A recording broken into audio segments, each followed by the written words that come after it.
Ազատ լուրեր շարունակում է աշխատանքը, ես Արա Աբրամյանն եմ, բարև ձեզ։ Նախագահ Վագն Խաչատուրյանի պետական այցը Հունաստանի Հանրապետություն շարունակվել է, նախագահ այցի ընթացքում հանդիպումներ է ունեցել խորհրդանի նախագահ Նիկիտաս Կակլամանիսի, տեղի գործարարների ու հայ համայնքի ներկայացուցիչների հետ։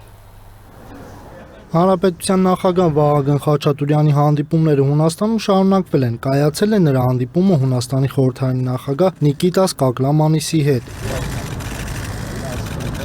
Հանդիպման սկզբում Նիկիտաս Կակլամանիսը ողջունել է Հայաստանի պատվիրակությանը եւ նշել, որ ուրախ է ընդունել Հայաստանի Հանրապետության նախագահին Հունաստանի խորհրդարանում։ Հունաստանն ու Հայաստանը կապված են պատմական մշակութային դարավոր կապերով։ Մենք վերահաստատում ենք մեր աջակցությունը Հայաստանի Հանրապետությանը։ Այստեղ է գտնվում Հունաստանի խորհրդանի բարեկամական խմբի նախագահը։ Լավ առիթ կլինի քննարկելու ռազմավարական մի շարք հարցեր։ Ցանկանում եմ ընդգծել, որ բոլոր արդար պահանջները, որոնք ներկայացնում է Հայաստանի Հանրապետությունը, կարժանանա Հունաստանի սատարմանը։ Ուզում եմ ընդգծել նաև հայ համայնքի դերը, որը կարևոր նշանակություն ունի։ Մեծարգո նախագահ, հարգելի գործընկերներ, եւս մեկ անգամ ողջունում եմ ձեզ։ Իր հերթին Վագն Խաչատուրյանը նույնպես շնորհակալություն է հայտնել հունական կողմին ջերմընդունելության համար, ընդգծելով, որ անկախացումից ի վեր երկու երկրների հարաբերությունները դինամիկ զարգացում են ապրել։ Եվ անկախությունից հետո այդ հարաբերությունները դինամիկ զարգացում են ապրում եւ իրենց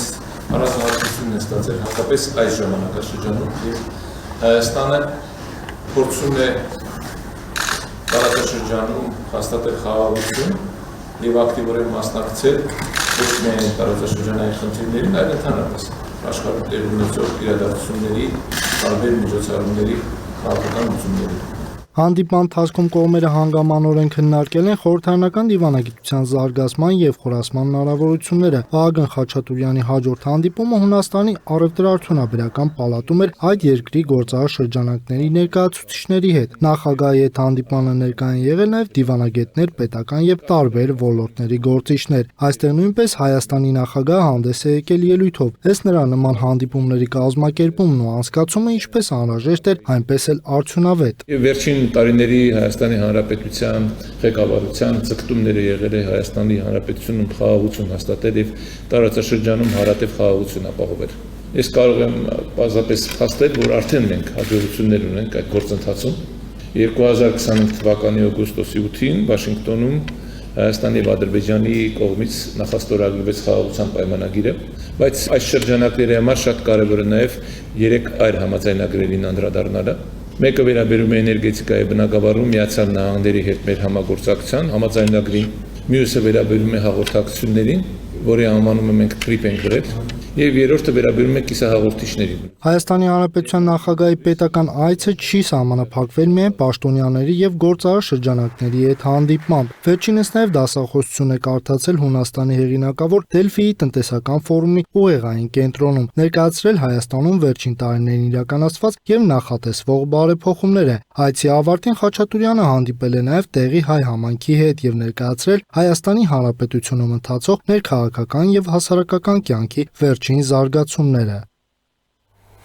Օրերս համացանցում տարածվել էր տեսանյութ գիծ գրառման, որում նշվում էր, թե ազգությամբ ադրբեջանցիները ազատորեն շրջում են Հայաստանի տարածքում։ ԱԱԾ-ն հաստատել է, որ նշյալ անձինք ադրբեջանցիներ են, միաժամանակ շեշտել, որ նրանք Ռուսաստանի Դաշնության քաղաքացիներ են։ Այդ անձինք հանդիսանում են ազգությամբ ադրբեջանցի Ռուսաստանի Դաշնության քաղաքացիներ, որոնք մուտք են գործել Հայաստանի Հանրապետություն եւ Հայաստանից դուրս են եկել Հայաստանի պետական սահմանի Բագրատաշեն անցման կետով։ Այդ սկրել է մասնավոր բնույթ, ասվում է ազգային անվտանգության ծառայության պատասխանում։ ԱԱԾ-ից նաեւ տեղեկացրել են, որ հիշյալ անձանցից մեկը Հայաստանի Հանրապետությունն է այցելել նաև 2013 թվականին, իսկ մյուսը 2014 թվականին։ Թուրքիայի էներգետիկայի եւ բնական պաշարների նախարարն էլ հայտարարել է, որ Անկարան աջակցում է Հայաստանի հետ կարգավորման գործընթացին, կարգավորում ասելով նկատի ունենք նաև տնտեսական հարաբերությունների կարգավորումը։ Մենք կարող ենք զարգացնել շփումները, այդ թվում էներգետիկ ոլորտում։ Այստեղ կարող են լավ հնարավորություններ ի հայտ գալ, մանրամասնել է Ալփարսլան Բայրակտարը։ Պաշտոնյայի խոսքով Հայաստանը կարող է նաև Ադրբեջանի եւ Թուրքիայի միջև էներգետիկ նախագծերի մաս դառնալ։ Նա հույս է հայտնել, որ տարածաշրջանային գործակցությունը այնպես կզարգանա, որ բոլորը կշահեն։ Բայրակտարը հիշեցրել է նաև կանաչ միջանցքի նախագծի մասին, որի ներգրաված են Ադրբեջանը, Վրաստանը, Թուրքիան եւ Բուլղարիան։ Դավիթ Խուդատյանը փետրվարի 20-ին ընդունել է Վրաստանի էկոնոմիկայի եւ կայուն զարգացման նախարար Մարիամ Կվիրիշվիլիի գլխավորած պատվիրակությանը։ Խուդատյանը ողջունել է Վրաստանի էկոնոմիկայի նախարարին Հայաստանում եւ կարեւորել Վրաստանի հետ բազմաբոլորտ գործակցության խորացման անհրաժեշտությունը։ Վերջինը շնորհակալություն է հայտնել ջերմընդունելության համար եւ ընդգծել, որ Հայաստանը Վրաստանի համար ռազմավարական գործընկեր է։ Խուդատյանը ընդգծել է, որ Հայաստանը մեծ կարեւորություն է տալիս դեպի Հայաստան-Վրաստան օդային էլեկտրահաղորդման գծի կառուցմանը, որը հնարավորություն կտա ավելի շատ էլեկտրաէներգիա արտահանել Վրաստան։ Երկուստեք կարևորվել է նաև ավիացիոն ոլորտի զարգացումը Հայաստանի եւ Վրաստանի քաղաքների միջև ուղիղ ճվերթների իրականացման անհրաժեշտությունը։ Հայաստանը հետաքրքրված է հնդկական պրալայ մարտավարական բալիստիկ հրթիռներով, այս մասին հայտնել է հնդկականի պարբերական, նշելով, որ Ադրբեջանը օգտագործում է իսրայելական բառակուտ զենիթահրթիռային համակարգեր, որոնց մշակմանը մասնակցել է նաև Հնդկաստանը։ Որպես հակաօդային պաշտպանության այդ համակարգի դեմ պայքարի միջոց Երևանը դիտարկում է հնդկական պրալայ երկիր դասի հրթիռների գնման հնարավորությունը։ Հայաստանը հետաքրքրված է հնդկական պրալայ մարտավարական բալիստիկ հրթիռներով, գրում է հնդկական IDRW-ն։ Հրապարակման համաձայն Երևանը քննարկում է այս դասի համակարգերի ձեռքբերման հնարավորությունը, հաշվի առնելով Ադրբեջանի կողմից կիրառվող ժամանակակից հակաօդային պաշտպանության միջոցները եւ 2020 թվականի պատերազմի ընթացքում ստացած փորձը։ Լրատվամիջոցը նշում է, որ Ադրբեջանը շահագործում է իսրայելական բարակ շարքի զինահրթիռային համակարգեր, իսկ Երևանը այդ շերտային պաշտպանությունը հաղթահարելու նպատակով դիտարկում է պրալայ տարբերակը, որպես ավելի դժվար որսացվող հրթիռային լուծում։ Հրապարակումներում պրալայը բնութագրվում է որպես կիսաբալիստիկ տրամաբանության մարտավարական երկիր հրթիռ, որի կարևոր առանձնահատկություններից մեկն է թռիչքի ընթացքում, հատկապես վերջնահատվածում, մանևրելու եւ ուղղությունը փոխելու հնարավորությունը։ Այդ մանևրայնությունը տեսականորեն բարդացնում է խոսման հաշվարկները, նվազեցնելով հակահրթիռային համակարգերի արձագանքման ժամանակային պատուհանը եւ թուլացնելով թիրախի հետագիծը կանխատեսելու հնարավորությունը։ Մանևրելու եւ թռիչքի ուղղությունը փոխելու ունակությունը պրալային որսալու համար չափազանց բարդ թիրախ է դարձնում նույնիսկ այնպիսի ժամանակակից համակարգերի համար, ինչպիսիք են բարակութը կամ C300-ը։ Հնարավոր գործարքի դեպքում Հայաստանը կարող է դառնալ պրալայ համակարգի առաջին արտասահմանյան գնորդը։ Նույն աղբյուրն ուշադրություն է հրավիրում նաև Հայաստան-Հնդկաստան պաշտպանական կապերի, նշելով, որ վերջին տարիներին արդեն իսկ կնքվել են մի շարք գործարքներ տարբեր զինատեսակների եւ հոբ համակարգերի ուղղությամբ, ինչն էլ հիմք է ստեղծել ավելի խոր քննարկումների համար։ Հիշեցնենք, որ փետրվարի սկզբին Հայաստան էր այցելել Հնդկաստանի զինված ուժերի պաշտպանության շտաբի պետ գեներալ Անիլ Չաուհանը։ Վարչապետ Նիկոլ Փաշինյանը Չաուհանի գլխավորած պատվիրակության հետ հանդիպմանը նշել էր, որ այցը կարող է նորազդակ հաղորդել հայ-հնդկական հարաբերությունների շարունակական զարգացմանը, ընդգծելով երկու երկրների միջև տարբեր ուղղություններով ընթացող ակտիվ երկխոսությունը։ Միաժամանակ պաշտպանության նախարար Սուրեն Պապիկյանի հետ հանդիպման ընթացքում գեներալ Չաուհանը ըստ պաշտոնական հաղորդագրությունների հայտնել էր պատասխանատվություն շարունակելու գործակցության զարգացումն առկա ուղղություններով եւ նախաձեռնելու փոխադարձ հետաքրքրություն ներկայացնող նոր ծրագրեր, քննարկելով նաև տարածաշրջանային ու միջազգային անվտանգության մի շարք հարցեր։ Սոնա Գիշյան, Free News, Ազատ լուրեր։ Քննչական կոմիտեից հայտնում են, որ Աչափնյակում տեղի ունեցած միջադեպի մասնակիցներից 12-ի նկատմամբ հարուցվել է հանրային քրեական հետապնդում։ Մեկ այլ դեպքով դատախազությունը Մաքսատան պետի նախկին տեղակալից պահանջում է ավելի քան 1 միլիարդ 80 միլիոն դրամ եւ 14 անշարժ գույք։ Շաբաթվա քրեական քրոնիկոն։ Գլխավոր դատախազությունը պահանջ է ներկայացրել դատարան Սյունիքի մարզի նախկին մարզպետ Հայաստանի ազգային ժողովի նախկին պատգամավոր Վահե Հակոբյանից եւ նրան փոխկապակցված անձանցից կնոջից Էլիզաբեթ Պետրոսյանից, Վահե Հակոբյանի եղբայր Կարեն Հակոբյանից, Կարեն Հակոբյանի կնոջից, Դստրերից եւ Վահե Հակոբյանի ծնողներից հոգուտ Հայաստանի Հանրապետության բռնագանձել 9 անշարժ գույք, 3 տրանսպորտային միջոց, 1 իրավաբանական անձանցում մասնակցություն, 4 փոխառության պահանջի իրավունք, ընդհանուր 122 միլիոն 614 հազար դրամի չափով, 2 պարտատոմս ընդհանուր $741,000 արժեքով, 2 ավանդ ընդհանուր $240,000 չափով, 4 միլիարդ 524 միլիոն 816 հազար դրամ, որպես ապօրինի դրամական միջոցների մնացորդ 2 միլիարդ 814 միլիոն 926 հազար դրամ, որը չի հիմնավորվում անձի օրինական եկամուտներով։ Ներքին գործերի նախարարության 112 օպերատիվ կառավարման կենտրոնը հազանգ էր ստացվել, որ Մայրաքաղաքի Աչափնյակ վարչական շրջանի բակերից մեկում տեղի է ունեցել վիճաբանություն, լսվել են կրակոցի ձայներ։ Պարզվել է, որ կան դանակահարված եւ հրազենային վնասվածքով անձինք, տեղափոխված բժշկական կենտրոններ։ Նրանցից մեկը 45-ամյա Ա.Վ.-ն հիվանդանոցում մահացել է։ Պարզվել է դեպքի մասնակից անձանց ամբողջ շրջանակը։ Հիշեցնենք, Աչափնյակ թաղամասում տեղի ունեցած դեպքի հետևանքով հիվանդանոց է տեղափոխվել 7 քաղաքացի, 3-ի առողջական վիճակը գնահատվում նշվում է ծայրահեղ ծանր 3-ին ծանր 1 քաղաքացի մահացել է։ Ըստ շրջանառվող լուրերի տեղի ունեցած աղմկահարույց կրակոցներն ու սպանությունը եղել է կնոջ պատճառով։ Աճապնյակում փողոցային կյանքով հայտնի Նարեկը փորձել է քայլեր անել միջադեպի մյուս կողմի տղաներից մեկի մտերիմ կնոջ նկատմամբ, ինչն էլ դարձել է լարվածության պատճառ։ Սկզբում միմյանց դանակահարել են, հետո գործի դրել ավտոմատներ։ Տեղի ունեցած սպանության փորձի դեպքի մասնակիցներից 12-ի նկատմամբ հարուցվել է հանրային քրեական հետապնդում։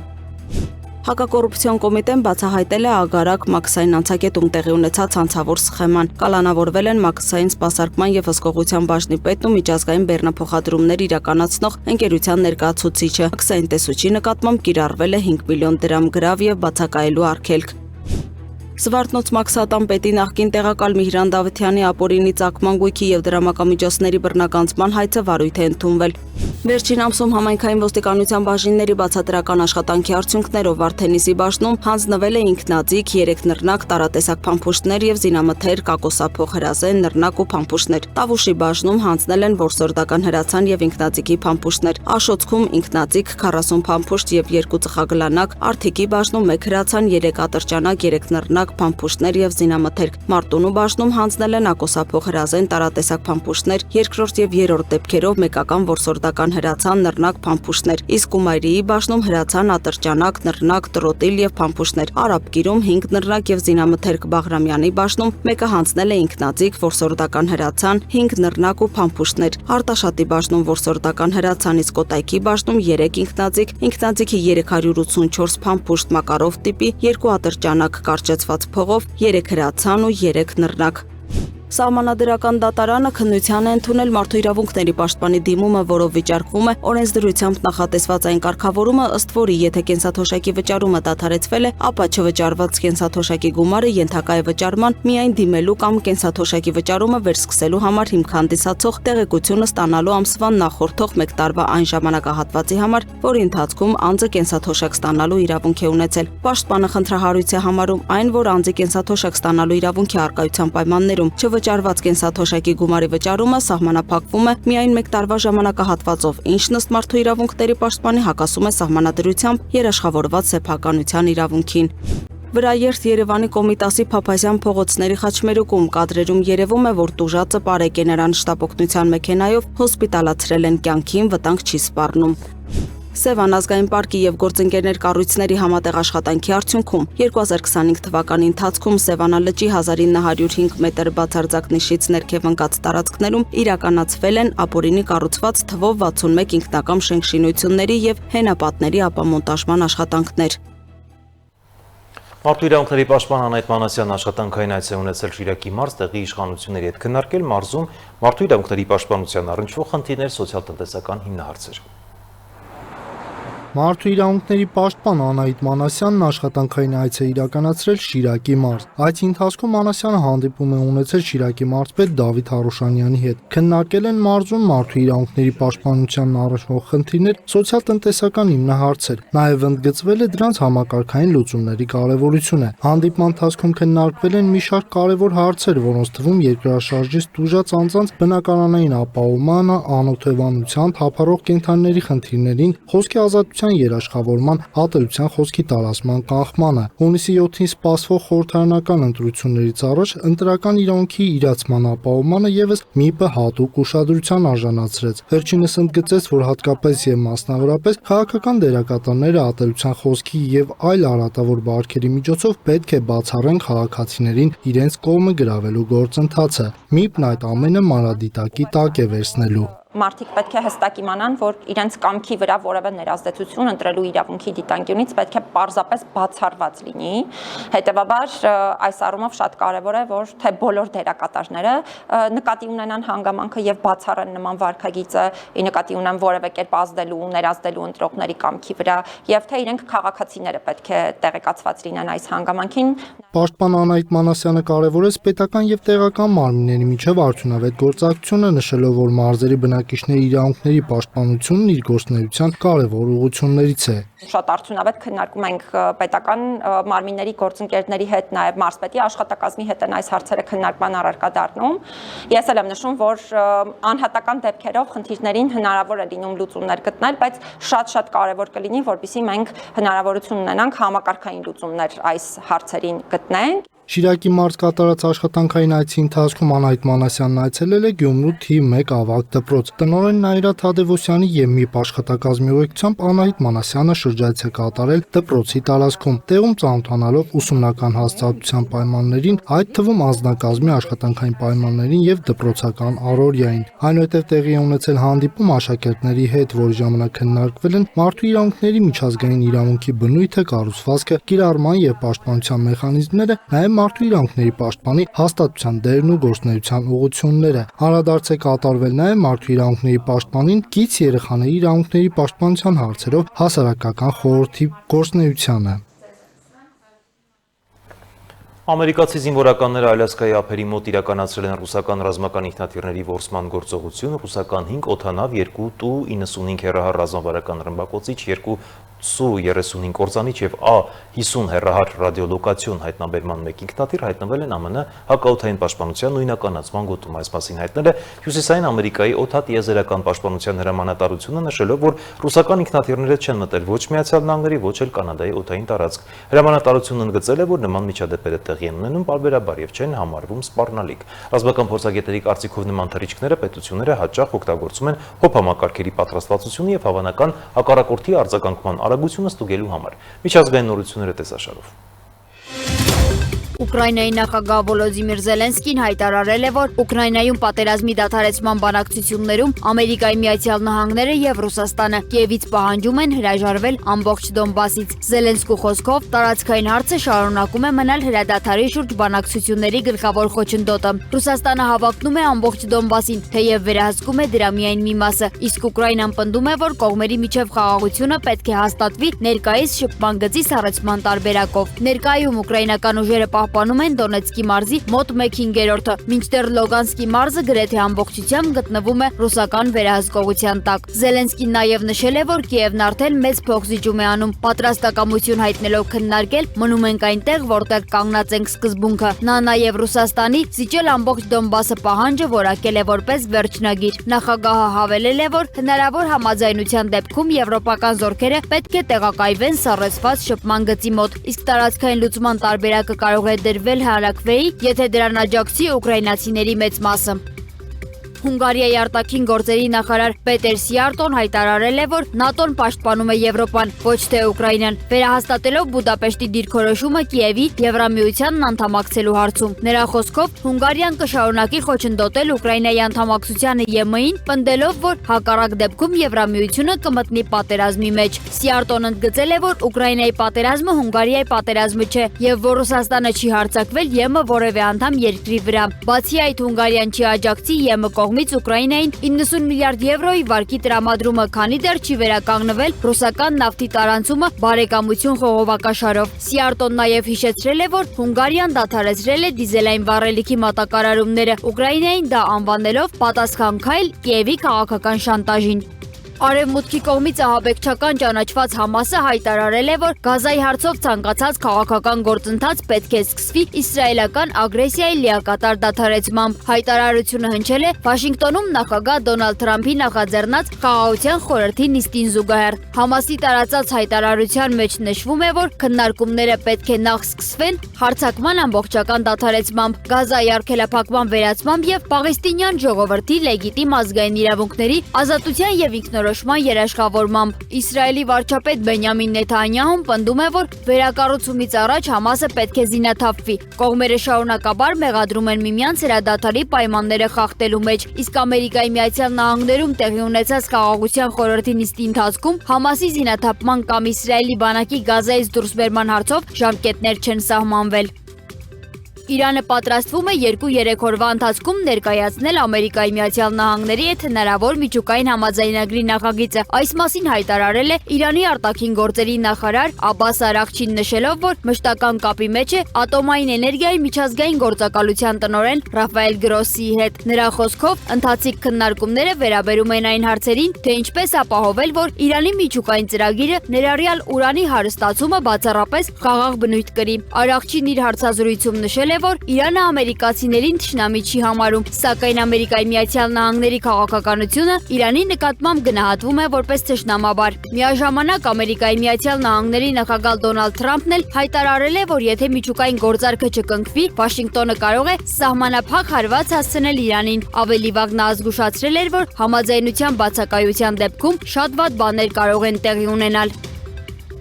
Ամերիկայի Միացյալ Նահանգների գերագույն դատարանն անօրինական է ճանաչել նախագահ Դոնալդ Թրամփի վարչակազմի կողմից սահմանված մաքսատուրքերի մեծ մասը։ Դատարանի պաշտոնական հաղորդագրության համաձայն Թրամփը հենվել է 1977 թվականի միջազգային արտակարգ տնտեսական լիազորությունների մասին օրենքի վրա, սակայն այդ օրենքը նախագահին չի տալիս մաքսատուրքեր սահմանելու լիազորություն։ Բարձրագույն դատարանը նշել է, որ Ամերիկայի Միացյալ Նահանգների սահմանադրությամբ հարկեր եւ տուրքեր սահմանելու իրավասությունը բացառապես պատկանում է Կոնգրեսին։ Թրամփը պաշտոնը ստանձնելուց հետո 10-ից 15% սակագին էր սահմանել մի շարք երկրների ներմուծումների վրա, հիմնվելով արտակարգ դրության եւ թմրանյութերի շրջանառության, նաեւ առևտրային պակասուրդի մասին հայտարարությունների վրա։ Դատարանի վճիռը կարող է էապես սահմանափակել Սպիտակ տան հետագա առևտրային ռազմավարությունը։